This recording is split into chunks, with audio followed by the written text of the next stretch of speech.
I'm Michelle Rodriguez, and I have come to Norway to visit my good friend IKYA and have a little chat about spirituality. So let's just dive into that. What is spirituality to you and why is it important? For me, it has a lot to do with evolution. The idea that if I don't dive into the subtle parts of myself and truly become aware of them, that I will be a walking zombie in this life, and that I will be relegated to a life of ignorance in the darkness, completely unaware of my behavioral patterns, completely unaware of the drives that make me move. It's the idea that was posed a long time ago by the Enlightenment movement, where the beginning of the reasoning of mankind in the West, they were like, well, humans are just an amalgam of their emotional and hormonal influences. They are just an automaton, a robot, if you will, an organic robot that is at the whims of all of its mechanisms and organisms that give it life. And I refuse to believe that this is what it is to be human. I denounce that idea that I am just a product of my emotions, my hormones, and my peptides. Right. But why do you think it is that so many people today, including you, are not finding the answers in religion? I think it's because power corrupts. I think that that's the attraction of that beautiful mythological story called The Ring. The reason why it captivated so many audiences for hundreds of years up to now, where you have these amazing movies, is because it's such it's a universal truth. It's a collective truth. Power corrupts, and there's nothing more powerful than the idea that here's this invisible creature, an intelligence that gave life to everything that you see in this material world, and that amazing intelligence has a line of laws, has a name, and has a following. And this intelligence is different in India, and it's different in America and in Europe and in China. And to me, I think that the power of being able to have all of these humans satisfy with a very simple answer, I am the reason for existence, follow me, that power of having all these humans believe that. I mean, you run nations this way. Kingdoms were run this way. I mean, what the Catholic Church did, I mean, it forged new nations and still does. Right. But I think but it's like, corrupt. It's yes, corrupt because of the power involved in it. Yes, but I think something you mentioned that is really interesting is the Age of Enlightenment. You know, when humans started to develop sciences for real, the perspective changed. It went from belief to evidence. And as a part of that, they denounced everything spiritual because all they knew came from religion, and they realized it's not that. So let's look at, the physics and what we can actually see. And that meant that starting that new perspective, to be able to do it for real, they had to push away anything religious and spiritual. The battle of Ptolemy versus Copernicus. Yes, but I think it was really healthy. But the interesting thing is that as science has developed and humans developed, and we got used to sciences and observations and Logic evidence. and reason. Exactly.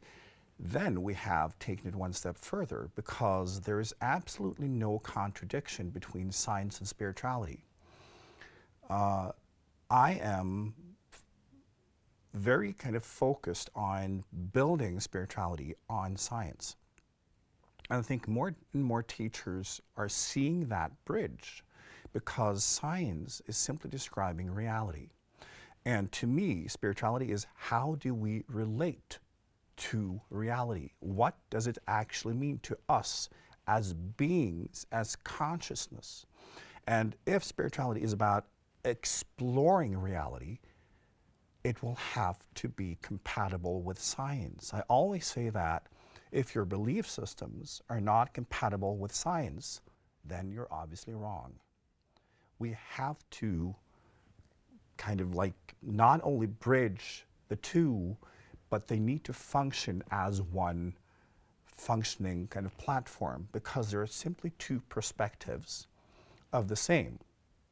So I think, you know, when we look at modern spirituality, it's gradually moving towards science, not away from it. And With this is things also like why, heart math or Ken Wilber's behavioral mapping mechanism, where you can take spirituality from any culture and you can compare it to the behavioral evolution of that culture Yes. or religion. and It's very also, beautiful. Yes, and it's also empowering for the individual. To me, that is so important today, that we let go of submission and the idea of following something. Gurus and gods. Exactly, because you do not have to follow science. And if spirituality is the science of being, we do not have to follow anything. We have to explore and test and be daring. And I just love the time we live in, where we see this kind of culmination starting, where the religious beliefs will slowly die out. Now, it will still take a few hundred years, but we see that religious beliefs are in decline. But when it comes to modern approach to spirituality, that is growing. And I think that is extremely healthy. So I'm also trying to offer that approach to spirituality, where you deal with reality in its many facets, the way it actually is. And we don't need to believe anything. Like in science, you can start with a belief, but you cannot end up with a belief. You have to test it. You need to look at the evidence, and you need the methodology to test what it is you think you're observing. And I try to teach people also how to apply a methodology to their own experiments and interactions with life, so that they can test out things for real. They can measure themselves through their behavioral evolution. Exactly. And you can see the difference. Yeah. And you don't have to submit to anyone or anything or believe anything specific. And also in your journey, it's so clear that, you know, you could never be a religious person, because when we go back to your childhood and how you figured out that you could only trust yourself, you know, that has of course influenced your approach to spirituality. A lot. When you discover that you cannot trust any authorities, of course you could not trust any kind of religious God. So if we then go back to your childhood, because I'm not sure that many people are aware of like how tough and challenging your childhood was. So when would you say that your journey, your conscious kind of spiritual journey in your childhood began? Because you started asking questions Really early, yeah. really early. Yeah. So what happened? I would say it was 6 years old. I had a family situation where my family was separated because of a mental breakdown. And so my parental figures and the safety net that they provided were no longer there. And so How did that make you feel? our family was separated. You know, it's like having your world crumble. Mm. You know, I would imagine that migrants feel that way in times of war. I would imagine that, you know, it's the idea that, you know, you wake up and you don't have that comfort. You're 6 years old and you don't have that comfort of knowing that for the rest of your life, this person loves you and is going to be, you know, by your side, taking care of you, you know, surrounding you with kisses and warmth and caring and love and feeding you. You are now looking around you and wondering what is stable, what is going to be around to help. And what did go you into find survival mode. You Yes. dive deep into your root chakra, and then you start providing for yourself. Now you're feeling the world around you out. You're in fight or flight. What's good, what's not. You react to your authority figures, the person who feeds you, which is no longer your mother. You're wondering, who is this person, and why is my survival in their hands now? It's like, it makes you, when you have an experience like that so young, and you're exposed to religion later on in life, you question everything at that point. Yeah. It's like, Yeah. you're telling me you're a god, and you're responsible for this earth. You're giving me all these promises about after I die. And they sound nice, maybe, if I only want to be surrounded and protected by your womb. But when you look at You start questioning everything. Yes. And it becomes hard for you not to question everything when your world crumbles at such a young age. Right. When you look at what you learned as a child compared to children who grow up in stable family, what did you learn that is kind of like different from other kids, and how did it make you grow? It was interesting because, you know, I've always been one of those kids that can't be satisfied with what's being projected in the collective. And what I mean by that is, you know, whether you're, you know, at home with your regular family, or you're in a foster care family, or you're in a, you know, a city, an environment with kids who are breaking the law, or you're surrounded by very pious individuals who go to church, because I was raised Jehovah's Witness. I was exposed to many different kinds of life before I became an adult. And in that process, I realized that there are a lot of humans who trust in the idea of, whether it's dogma, and there's different kinds of dogma. In the street, it's the loyalty of someone willing to die for you. So if you're hanging out with drug dealers, or you're surrounded by people whose survival depends on living on the sidelines of society, so they always have to have an eye out for police officers, people who are trying to take their kids away from them, or their survival is always in danger, in jeopardy. So these individuals, it's all about, like, who's willing to sacrifice for me? Those are the people I'll be loyal to. When it comes to religion, it's all about God's laws. So whether you're with Jehovah's Witnesses, or you're with Catholic individuals who go to church every Sunday, you know, their survival is about how they project themselves within their environment, who's watching them, how they look to those people who watch them, because that represents God looking at you.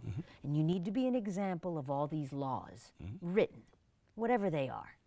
Can't be gay, you must follow these rules and restrictions, and if you don't, you must get kicked out, because you can't poison the rest who do follow. And so I watched, growing up with the Jehovah's Witness family, I watched, you know, gay people who were really good friends of the family get kicked out of the organization. I mean, people crying because they're getting kicked out of the organization means not only are you not allowed to be with us. This also means you are not accepted by God. You understand what that means to an individual, to a person who believes this? You're basically telling me that I'm going to die alone, a miserable death, and that is my responsibility, and that there's no way out of it because I've been shunned by the organization that respects this God. What I find interesting about your story is that, you know, as a child, you figured out that you can't trust anyone. And you also then had experiences showing you that you cannot trust authority. And of course, that will be translated into how you see religion. What I think is fascinating is how you turn that into empowerment, because it has also turned you into a very kind of self-asserted person. And you're extremely stubborn, you know, and you're extremely like a bull. yeah. And I think, like, you know, that's kind of also your image in the industry, you know. But you simply will not take any crap from anyone because, you know, having had this childhood, you want to be the one deciding, you know. And I think many people have had similar experiences in their lives. And I think it's important to see that we have a choice whether we want to be victimized and become, you know, what I call the professional victim, or we can actually turn it around and see it as an opportunity to become self-centered and to harness our own strength and power. And that is what you did. And when you look at your life and when you look at how you came into this world and your upbringing, why do you think you chose this journey? I don't know why I chose this journey specifically. I do know that it certainly is a very, very lonely path, because it's about radical self-reliance. It's about seeking answers that I can accumulate and gather so that I can grow and evolve as much as I can in this lifetime. And that being my main priority over everything else makes my life very lonely. And in that process, you question everything and everyone over and over and over, and nothing. Welcome to the club, honey.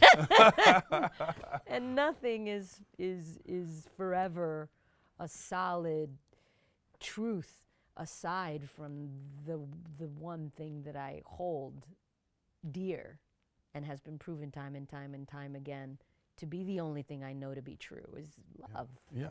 And aside from that, everything else is pretty much like how love expresses itself in different dimensions of existence here on earth. Yeah. And so my spiritual journey has been mostly about trying to become more and more sensitive to that. And you could imagine it becomes quite hard because I've had to become desensitized to all of the stimulation in my life because I'm an actress, I make movies, I'm surrounded by people all the time. They project on me what they believe about me, and it has nothing to do with me. But this illusion is everywhere, and it doesn't matter. I could be in Africa, Mongolia, and I could travel really, really far, hide under a rock, and this projection follows. So it becomes even lonelier because now I'm alone, surrounded by millions of people.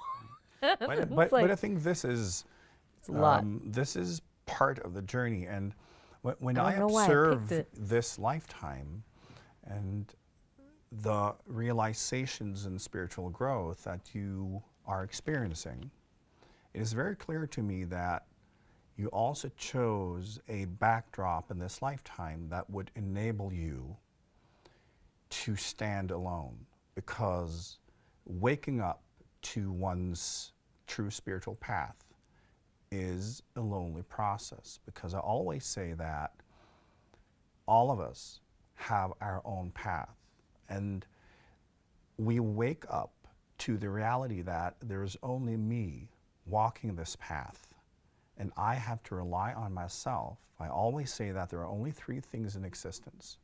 It's you, it's life, and the dialogue. And it's that slow process of waking up to that. And often when we incarnate, we are engulfed in these cultures, these identities, families, Programs. emotions, all of that.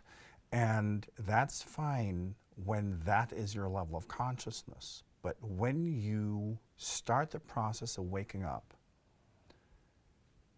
every single individual will go through experiences that will disconnect them from the collective, will make them feel lonely, like they're the only, person on the planet, like in their own reality, and the rest is out there and they can't connect, because that's what it's like.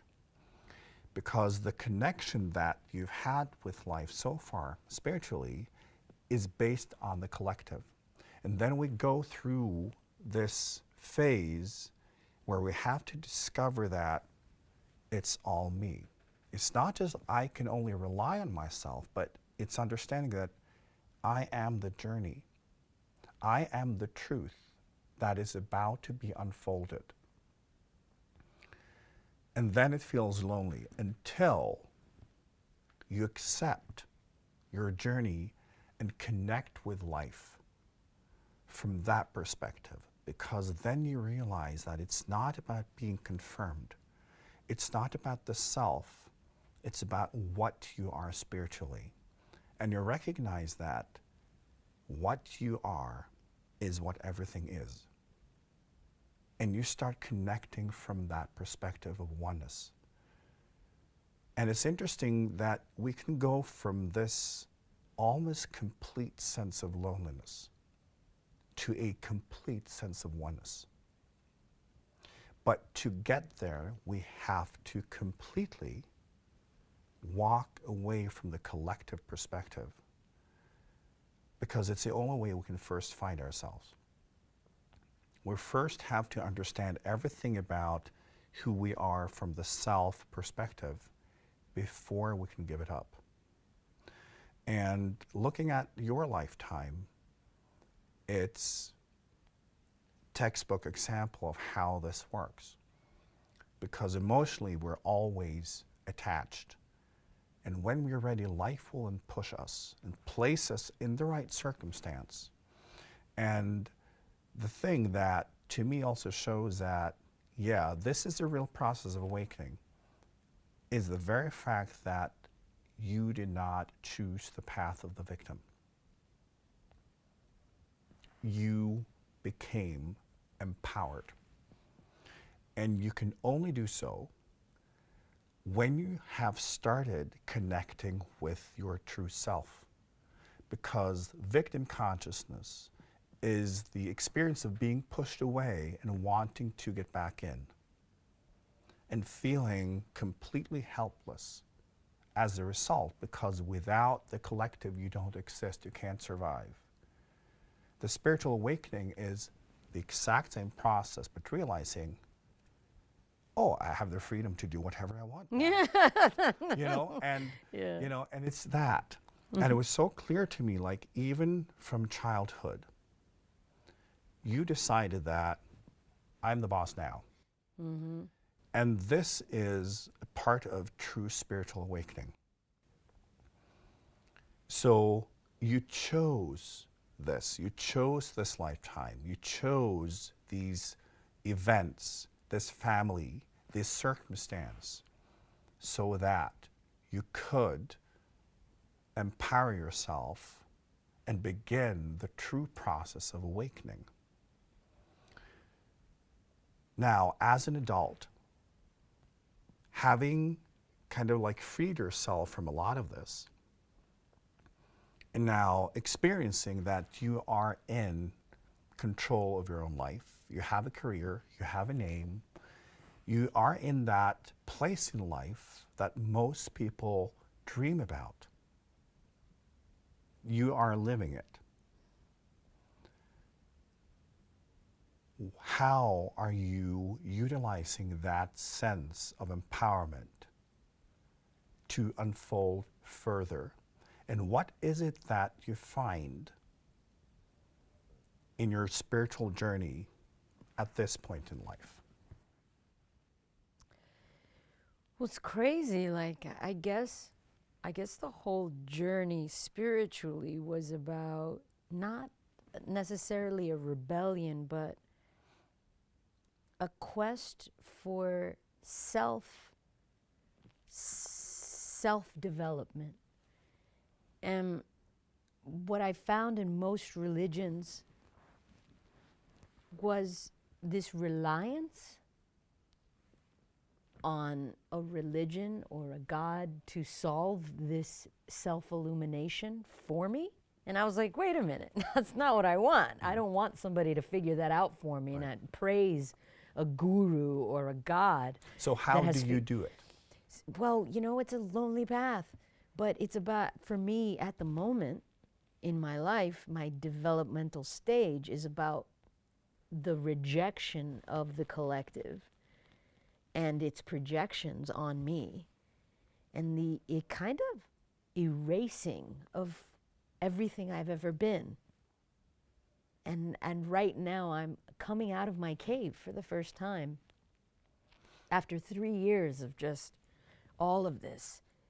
This is who you are. No, it's not. This is who you are. No, it's not. Like 3 years of that. And now I've finally come out and I think I've erased enough of my programming, of what I thought I was, of the ideas that I had about existence and what the world is and what the universe is. What triggered that process in you? What made you feel that you needed to go into that kind of cave of spiritual process and digestion? It's an emptiness, an emptiness, a waking up and a looking at everything that I am or was at the moment and not feeling that I was looking deep enough for who I truly am. How did you know that you were not looking deep enough? Because I looked around. I looked around and I was doing everything everybody else was doing. And everything that everybody else was doing felt comfortable because everybody else was doing it, but I didn't feel right. I didn't feel connected. I felt alone, surrounded by thousands of people, whether I'm at a party or I'm at a family event or I'm celebrating Christmas or I'm, you know, hanging out with a lover. Even when I'm having sex, I'm like, this is all, I am not with you. I am not here. Why am I not here? I am not connected. This is not my idea of love. This is not my idea. I'm not feeling myself. I felt empty and numb to me. Yeah. And so I was like, whoa, this means I gotta go in. Yeah. That means I need to like, bye-bye out Yeah. here and Right. I have to go in. I think many people can relate to that because I work with also a lot of successful people. And the interesting thing is for most people who achieve success, they experience emptiness because they've had this expectation that once they get to a certain place, they will feel a certain way about themselves. It's all bullshit. And it never works. It never works. And still, our society is trying to sell that ambition as the ideal medication to heal everything, and it's not working. But also in, you know, normal people's life, they can feel the same way, that we can get to a point where we feel empty and numb and we're not present, and we walk around and we see like they're all zombies, like I'm not present, they're not present, what are we doing? Yeah. And for many people, they just go on and they think, this is life because I have a job, I have a family, I have a house, and I'm doing what I'm supposed to, so I guess this is it. And then they self-medicate through not only alcohol and drugs, but I've been through, there. exactly, but through food, Yeah. entertainment, relaxation, like everything that can make them Parties, disconnect. sex, Exactly. money, power, anything can diving into work. Yeah, exactly. So as also part of that industry, of course, you've been doing all of that too, and then you figure out the drugs don't work, you know, in the widest sense of the word. So when you came to that realization that I have to do something about this emptiness, what did you do? I dove in, and what I mean by diving in is started hanging out with my shaman buddies. You got a bunch of phone calls from me around this period. I'm more in contact with my spiritual friends. Yeah. You know, so it's about 3 different individuals, my shaman from Mexico, my homegirl Sandy, yourself. Just become more in communication with you guys. You guys help me dive in. And what I mean by diving in is I start looking at what patterns of behavior in my life are repetitive, are part of the function of living like a ghost. What is it about me that is just reliving my past, maybe that of myself or my ancestral past, that of my parents? Let me look. Let me look really, really, really deeply. And what did you find? I found alcoholism from my dad. I found judgmentalism from my mother. I found my own behavioral patterns that I created of not only judgment, but addictions, you know, nicotine, sex, drugs, this idea of extremism. These are all things that I had to slowly go in and start attacking. I was using a Toltec tradition mirror exercises for this. And I did a good 2 years of that cleansing. Then I did lots of dream work. I also did energy work with Sandy. There's layers, you know, and you taught me a lot about this as well, of bodies that come along with our physical body. And we're only starting to discover this in physics, the subtle layers of energy at an anatomical scale.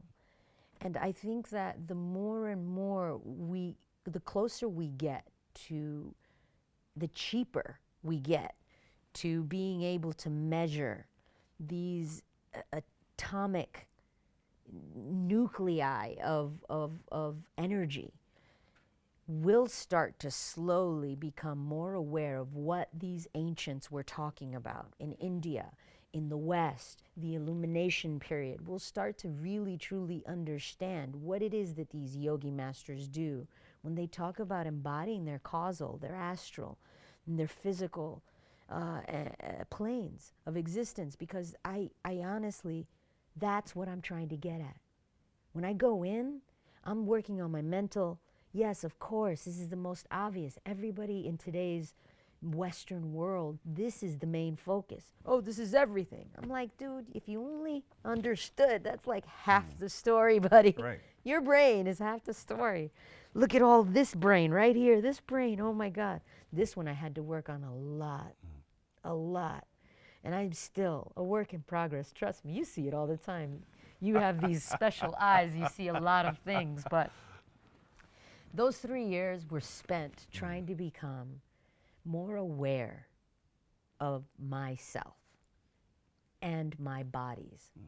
I know I have a lot more to work on, just so that I can breathe, and as I breathe, see what I'm breathing into, because it stretches out, and I don't see any of that.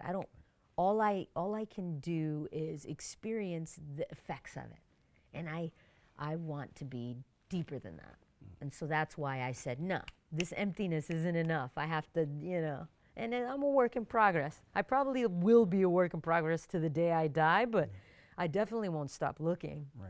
Right. I often explain that sense of emptiness as your center having moved. It's basically like if you live in a house and you live there and you have all your stuff there, and then the universe decides it's time for you to move on.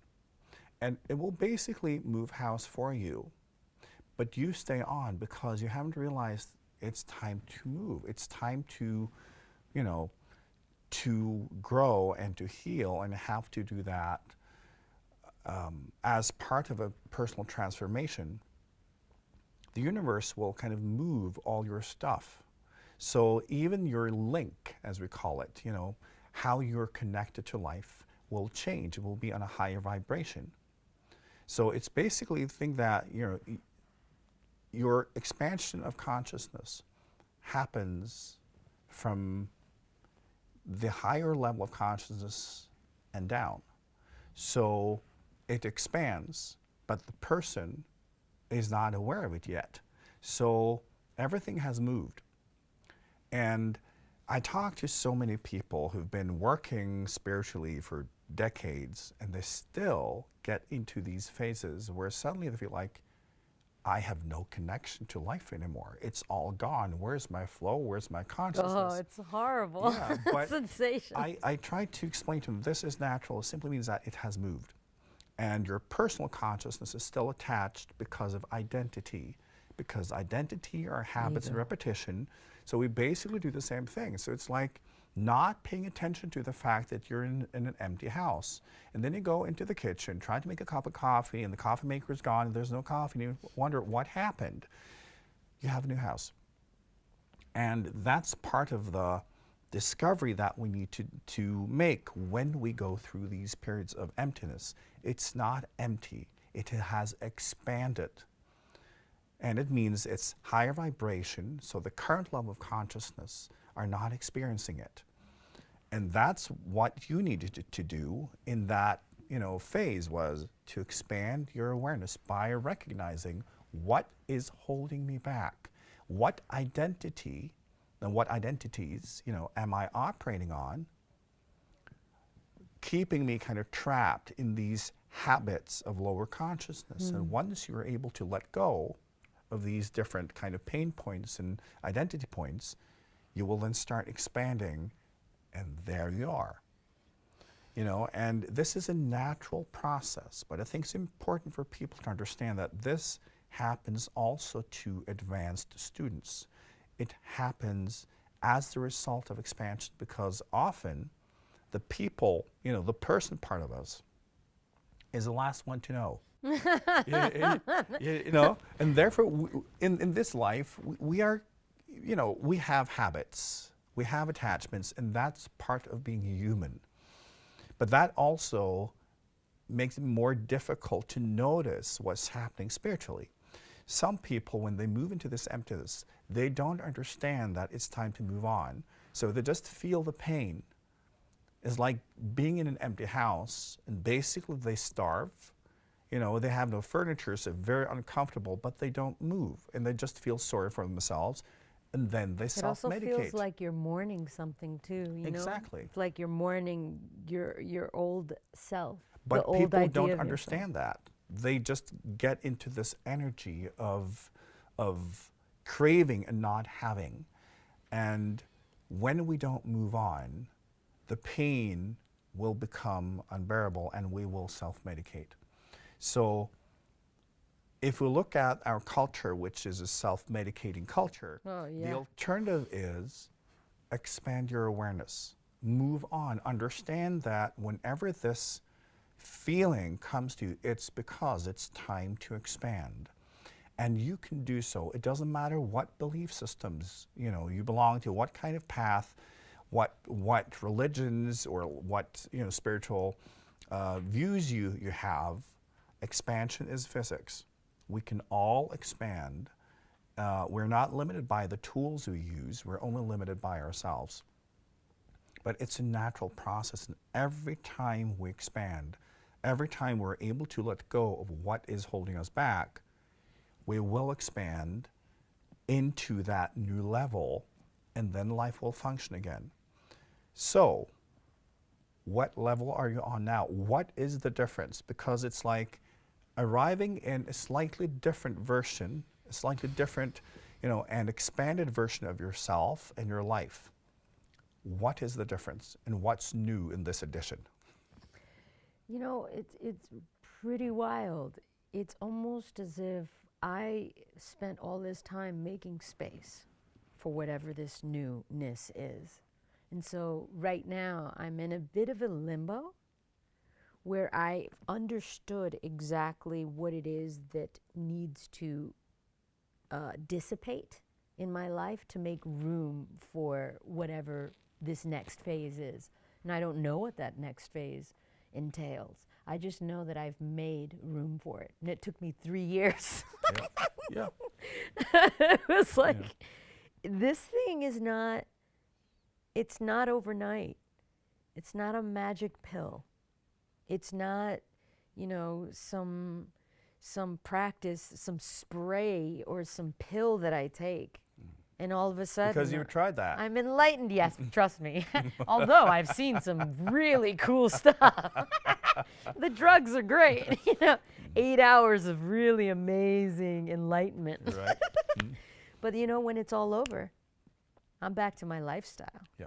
And my lifestyle is what designates what level or stage of evolution I will exist in. Exactly. And as I often say, it's only what we do on autopilot that reflects our true level of consciousness. And this is something that people find difficult, talk about a pill to swallow, because we like to believe that our current level of consciousness is, when we are expanded. Okay. We're transitioning. I often tell people that it's only what we do on autopilot that reflects our true level of consciousness. And, this is very difficult Autonomic for people. system. Yes. And we like to believe that, our current level of consciousness, that's when I meditate and when I reflect and when I have processed and then I say something wise, that's my consciousness. That's me as my persona, isn't it? Because we do that in acting. Yes, but that's me projecting my identity. And it's also work in progress, because Yeah. it means you're onto something, but it's only integrated as part of your consciousness when it happens, when you're being triggered, because that is your programmings. And when something is not programmed into you, you haven't reached that point yet. Yeah. So we can say that, oh, I was just being triggered, but I'm really like this. It's the opposite. It's one thing to be all that when we have a lot of time and peace and, everything we need to feel that we're in a good place. But who we truly are, our true level of evolution, is being shown when we're being triggered and not aware at all. So it's when we act from non-consciousness, that's our true point in evolution. And I think it's important also to be... I got a lot of work to do. We all do, but that's the beauty of it. And it's also being relaxed about it, because we need to move out of this competition focus in spirituality, because that makes people, pose and lie and bluff. And try to live up to some ideal, when we understand that there is only one of each of us, and each one of us are our own path. There is no competition. We cannot really compare ourselves to others. There's only the evolution and the expansion, and relating to where we're truly at. That's fun, and it's fun to see how we operate, and One thing that is also important to realize that we are in many different levels of consciousness at the same time, because each line of karma, each kind of topic that we're studying spiritually, have reached different levels of realization in us. It's just like, you know, you could be like a genius in physics and know nothing about art, you know, or vice versa. Spiritually, it's the same way. So you might be quite advanced in some areas and then quite primitive in others. And this is why we can be in a consciousness that we feel, you know, I'm so aware right now. And then we're being triggered and we completely turn into an animal. And this is also natural, because if we understand that we have so many different lines of spiritual studies at the same time, all being in different levels of realization, we can have fun with it and have fun with that spectrum of different levels. Instead of fearing it, instead of thinking that there's something wrong with it, being, you know, an ape and being in high consciousness and everything in between, it's colorful, it's adventurous, and I think we need to learn to embrace all of that. When we stop judging ourselves and others, everything becomes so much more fun.